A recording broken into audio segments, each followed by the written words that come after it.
She walked into that boardroom like she'd already won. That's the image I still carry with me.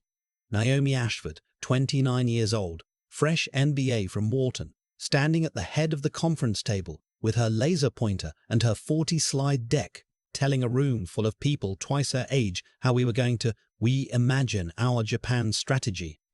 Her words. We imagine.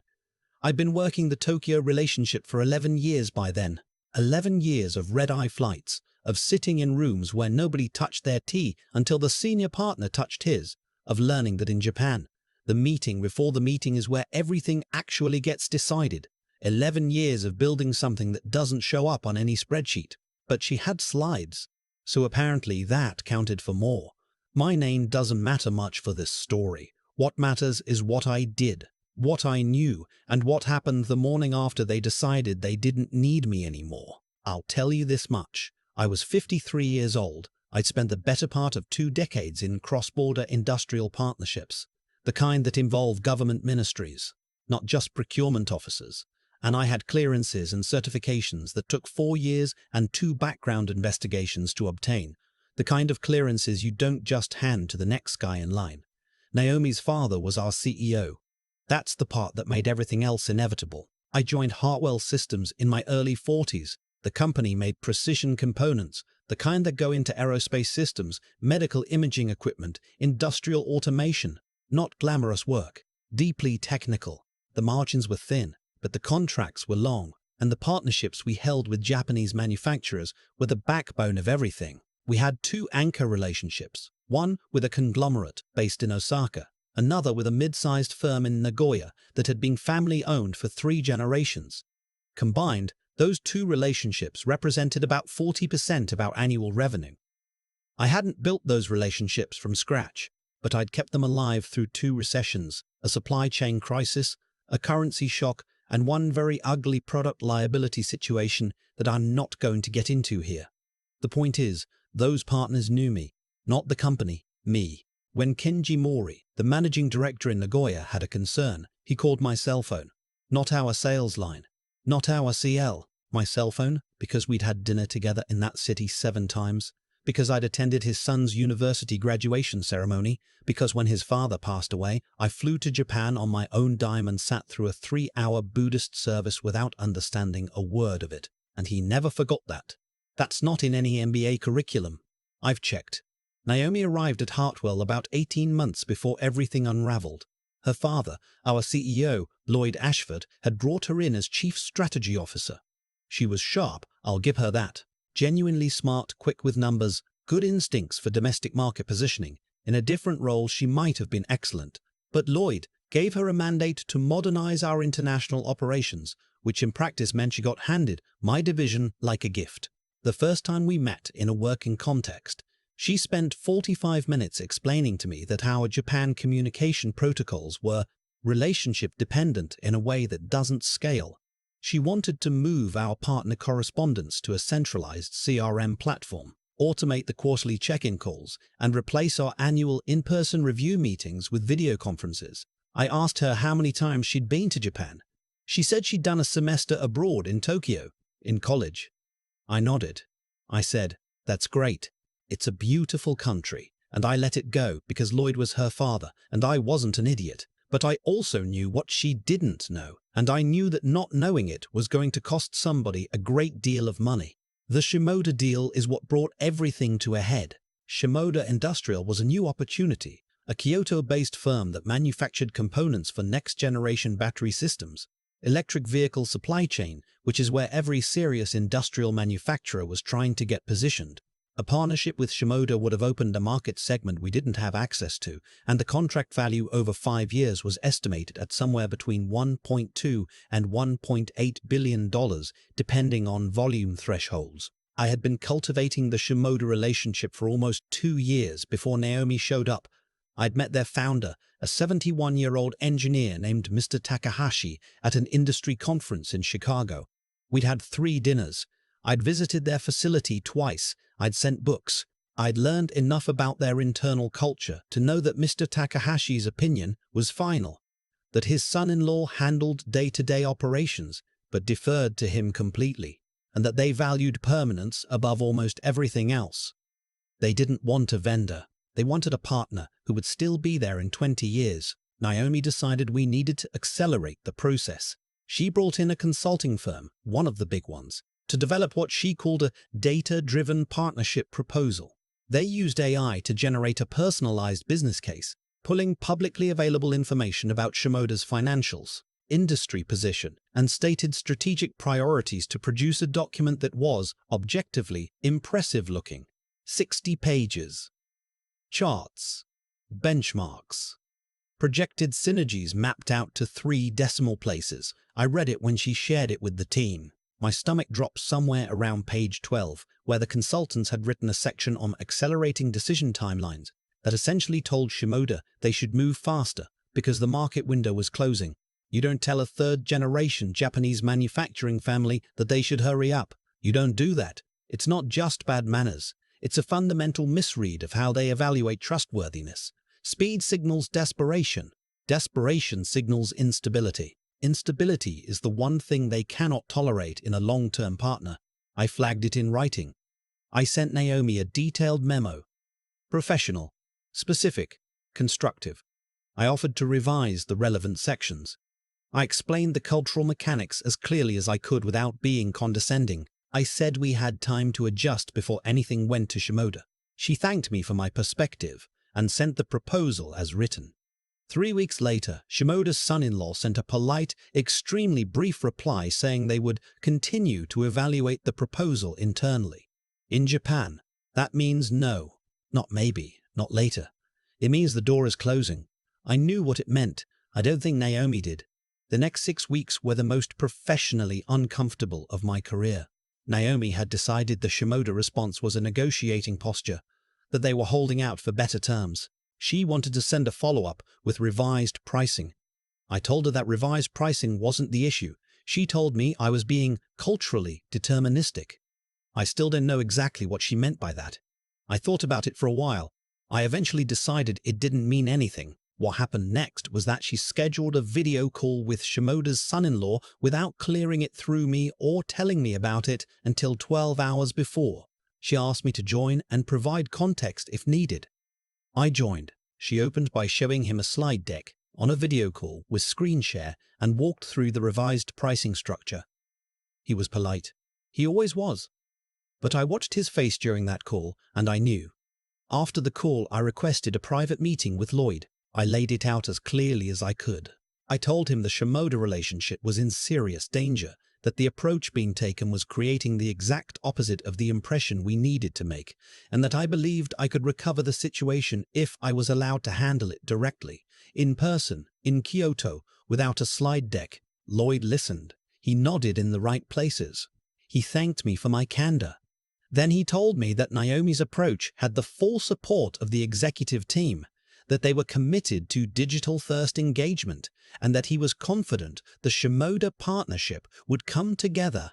He said it the way you say something when you've already decided and you're just waiting for the other person to stop talking. I walked out of that office and started quietly updating my resume, not because I'd given up, because I'd been doing this long enough to recognize a building before it collapses. I didn't expect what came next to happen as fast as it did.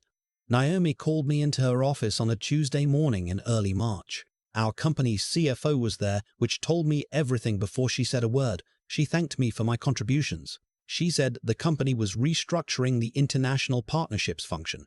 She said my role was being consolidated. I was 53 years old with 2 kids in college and a mortgage in suburban Maryland. I had given Hartwell Systems 11 years. And I was being consolidated on a Tuesday morning by a 29-year-old whose qualifications for my job consisted primarily of sharing a last name with the man who owned the company. I didn't say any of that. I asked a few procedural questions about my severance package and transition timeline. I thanked them for the opportunity. I shook hands. I went back to my office, put my family photos in a banker's box, and walked to my car. I sat in the parking garage for a while, not crying, not angry, just sitting. There's a particular kind of exhaustion that comes from being dismissed by people who don't understand what they're dismissing. It doesn't feel like rage, it feels like grief. I called my wife on the drive home. She said exactly what she always says in situations like this. Okay, what do we need to do? That's her. 17 years of that. I said, give me a week to think. She said, take 2. I was 3 weeks into my job search when my phone rang. The number was from a 6117 area code, Boston. I didn't recognize it. It was a man named Paul Emmerich. He identified himself as a partner at a firm called Meridian Industrial Advisors. I hadn't heard of them, but I listened. He said they'd been retained by Shimoda Industrial to help identify a potential North American partnership. He said they were conducting outreach to experienced professionals with relevant background in Japanese industrial relationships. He said my name had come up. I asked him how. He paused. Then he said, Mr. Takahashi asked about you specifically. I had to sit down. I'd met Paul in person 2 days later at a coffee shop in downtown Bethesda. He explained the situation. Shimoda had quietly withdrawn from the Hartwell process. This was information I didn't have because nobody at Hartwell had told me, which meant either they didn't know yet or they did know and had decided not to say anything. Either possibility said something. What Shimoda wanted was to move forward with a North American partner, but not Hartwell. They had identified 2 alternative firms and were evaluating both. What they needed was someone who could serve as a liaison, an independent advisor who understood both the technical requirements and the relational dynamics, someone who had already earned their trust. Paul slid a 1-page summary across the table. The engagement terms, the compensation structure. It was more than my annual salary at Hartwell, not slightly more, substantially more. I picked up the paper. I read it twice. I set it down. When do they need an answer? I asked. Mr. Takahashi said there's no rush, Paul said. He used the phrase, when it feels right. I smiled at that. He used the phrase, when it feels right. I smiled at that. Only someone who understood Japanese business culture would understand why that phrase, coming from that man, at that moment, was actually the most urgent possible message he could send. It meant, we have already decided. We are simply being patient while you catch up. I said, tell him I'm honored, and tell him I'll be in Kyoto in 3 weeks. I won't describe every detail of what happened at Hartwell after that. Some of it I know firsthand. Some of it came to me secondhand through people who were still there. What I can tell you is what was reported to me, and I believe it's accurate. Shimoda's formal withdrawal from the Hartwell partnership process arrived about 6 weeks after I was let go. The letter, and apparently it was a letter, physical stationery, written in Japanese with a certified translation attached, cited strategic misalignment and concerns regarding long-term relational continuity. That second phrase is doing a lot of work if you know how to read it. It's not about pricing. It's not about product specs. It's about trust. It's about whether the people you're dealing with will still be there. The Shimoda contract, at projected value, would have been the single largest partnership in Hartwell's history, $1.4 billion over 5 years, based on the numbers I'd seen in the proposal stage. When that number disappeared from the pipeline, it created a gap that didn't close quietly. I heard from a former colleague that there was a board meeting, then another one, then a conversation between Lloyd and the independent directors that reportedly got uncomfortable. Naomi was moved out of the CSO role within 90 days. She was given a title, some kind of special projects designation, that was clearly a holding pattern. The restructuring of the international partnerships function was quietly reversed. They brought in someone from outside to rebuild what they'd consolidated. I don't know exactly how that felt for her. I'd thought about it sometimes. She was 29. She made decisions with the confidence of someone who had never had to live with the full consequences of her decisions. And then she had to live with them. That's a particular kind of education. I hope it helped her. Lloyd, I have less sympathy for. He was old enough to know better, and he let it happen anyway, because she was his daughter and he trusted her instincts over the experience of people who had actually done the work. That's a choice. It has a price. He paid it. The Kyoto trip was 3 days. I flew business class, which felt slightly surreal after years of watching every travel budget line. I arrived the evening before my first meeting, walked around the Gion district for an hour, found a small restaurant that a colleague had recommended years ago. The food was extraordinary. I sat alone and thought about nothing in particular and felt something I hadn't felt in months. The meeting the next morning was at Shimoda's offices, A low, modest building that gave no indication from the outside of the kind of operation inside. I'd been there twice before, but it felt different this time. Different stakes. Mr. Takahashi came to the lobby himself to greet me. He was 71, small, with the hands of someone who had spent decades working with machinery before he spent decades managing the people who worked with machinery. He bowed. I bowed. We shook hands. He said in very precise English, "I am glad you had time to come." I said, "I had time." He smiled. He knew what I meant. We both did. We spent 2 days in conversations. His team, the 2 partner firms they were evaluating, and me serving as advisor and liaison. I won't pretend it was simple. There were moments of real friction, places where the technical requirements and the contractual structure had to be negotiated carefully. But none of that friction came from confusion about intent or uncertainty about commitment. Those things had been established over 11 years of small, consistent actions that looked like nothing at the time. By the end of the second day, Shimoda had selected their North American partner. The advisory fee for my role in the process cleared my account 6 weeks later. I paid off a substantial chunk of my mortgage and took my wife to Portugal for 10 days, which we had been talking about doing for approximately 7 years. About 8 months after all of this, I was at an industry conference in Chicago, not unlike the one where I'd first met Mr. Takahashi, which felt like a kind of symmetry. During a coffee break, a young man approached me, mid-20s. Good suit, slightly too confident handshake, the particular energy of someone who's just gotten their first significant role and is still deciding how they feel about it. He asked if I was the person who'd handled the Shimoda advisory engagement.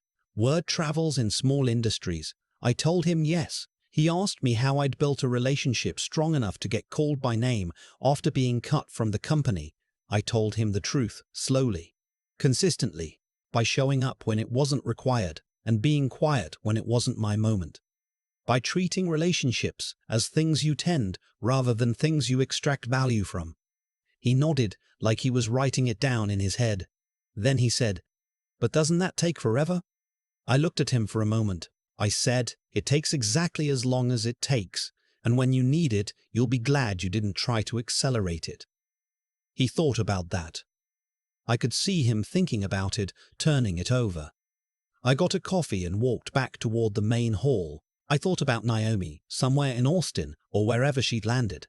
I thought about Lloyd, managing a company that was smaller and quieter than it should have been. I thought about Mr. Takahashi in Kyoto, in his modest building, working with partners he'd chosen Kyoto, in his modest building. Some things move slowly because that's the only way they hold. I've thought about that parking garage a lot since then, not with bitterness. That passed faster than I expected, but with a kind of clarity that only comes after something strips away everything you thought was holding you up.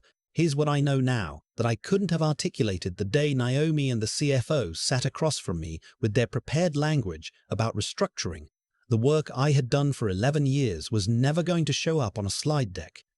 It wasn't designed to. The flight to attend Kenji's father's funeral, the dinner in Nagoya where I said almost nothing for 2 hours, and that was exactly right. None of that generates a line item. None of that maps to a quarterly metric. And so to someone who only knows how to read metrics and looks like nothing, it looks like inefficiency. It looks like something that can be consolidated. That's not a failure of character on Naomi's part, exactly. It's a failure of understanding. She looked at what I did and saw process. What I was actually doing was building the kind of trust that takes years to earn and about 48 hours to destroy if you don't know it's there.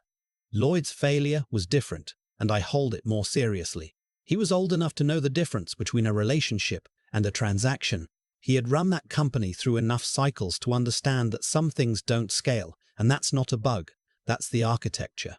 But he chose his daughter's confidence over the evidence in front of him, and that choice had a cost that landed on people who had nothing to do with making it. That's the thing about certain decisions. They feel contained when you make them.